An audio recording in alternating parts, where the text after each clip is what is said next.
গেল ৮ জুন ঈদের ছুটিতে রবীন্দ্র কাছারি বাড়িতে ঘুরতে গেলে এক দর্শনার্থীর সাথে পার্কিং ফি নিয়ে এক কর্মচারীর বাকবিতণ্ডা হয়। এক পর্যায়ে তা রূপ নেয় হাতাহাতিতে। পরে ওই দর্শনার্থীকে শারীরিকভাবে লাঞ্ছনার অভিযোগ ওঠে।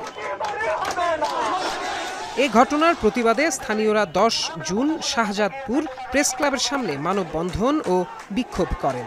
এদিনই উত্তেজিত জনতা রবীন্দ্র কাছারি বাড়িতে হামলা চালিয়ে অডিটোরিয়ামের দরজা, জানালা, অফিস রুম সহ বেশ কিছু জায়গায় ভাঙচুর চালান।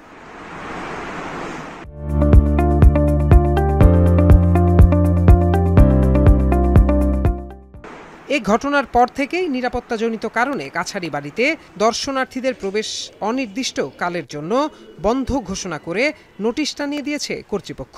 ফলে দূরদূরান্ত থেকে আসা দর্শনার্থীরা রবীন্দ্রের কাছারি বাড়ি না দেখেই ফিরে যাচ্ছেন।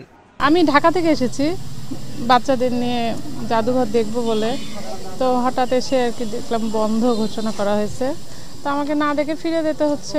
পরিবার নিয়ে এসেছি দেখার জন্য রবীন্দ্রনাথের স্মৃতি বিজড়িত বিভিন্ন নিদর্শন, তার অনেক সৃষ্টি এখানে, কিন্তু দেখতে পারলাম না, দুর্ভাগ্য। কাছারি বাড়িতে হামলা ও ভাঙচুরের ঘটনায় শাহজাদপুর থানায় মামলা করেন কাস্টোডিয়ান হাবিবুর রহমান। আসামি ১০ থেকে ১২ জনের নাম সহ আরও ৫০ থেকে ৬০ জন অজ্ঞাত ব্যক্তি। আর প্রত্নতত্ত্ব অধিদপ্তরের পক্ষ থেকে ৩ সদস্যের তদন্ত কমিটি গঠন করা হয়েছে। ৫ কর্মদিবসের মধ্যে প্রতিবেদন দিতে বলা হয়েছে এই কমিটিকে।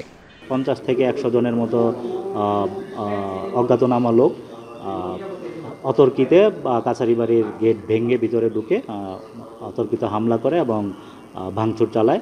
এরা আমাদের অফিসের অডিটোরিয়াম, আমাদের আসবাবপত্র, বিভিন্ন রকমের সরকারি সম্পদ, ওয়াকিটকি সহ এগুলো সকল কিছু ভাঙচুর করে এবং কিছু জিনিসপত্র লুট করে নিয়ে যায়। বর্তমানে পরিস্থিতি স্বাভাবিক রয়েছে। জোরদার করা হয়েছে কাছারি বাড়ির নিরাপত্তা ব্যবস্থা। ঘটনার সাথে জড়িতদের গ্রেপ্তারে অভিযান চলছে বলে জানিয়েছে পুলিশ। এখন আইনশৃঙ্খলা পরিস্থিতি ভালো আছে এবং পরবর্তী কোনো জটিলতার সম্ভাবনা নেই। এবং ঘটনার সূত্রপাত যতটুকু জানতে পেরেছি যে আমাদের পূর্বে আমাদের এখানকার কাছারি বাড়ির স্টাফদের সাথে কোনো একজন দর্শনার্থীর সাথে বাকবিতণ্ডা এবং মারধরের ঘটনা ঘটে, তার ফলশ্রুতিতে খুব সম্ভবত এটা ঘটে থাকতে পারে। আজকে কাস্টোডিয়ান নিজে বাদী হয়ে একটা মামলা দায়ের করছে। এই মামলা দায়ের পর পুলিশি অভিযান শুরু হয়েছে। পুলিশের অভিযান অব্যাহত আছে।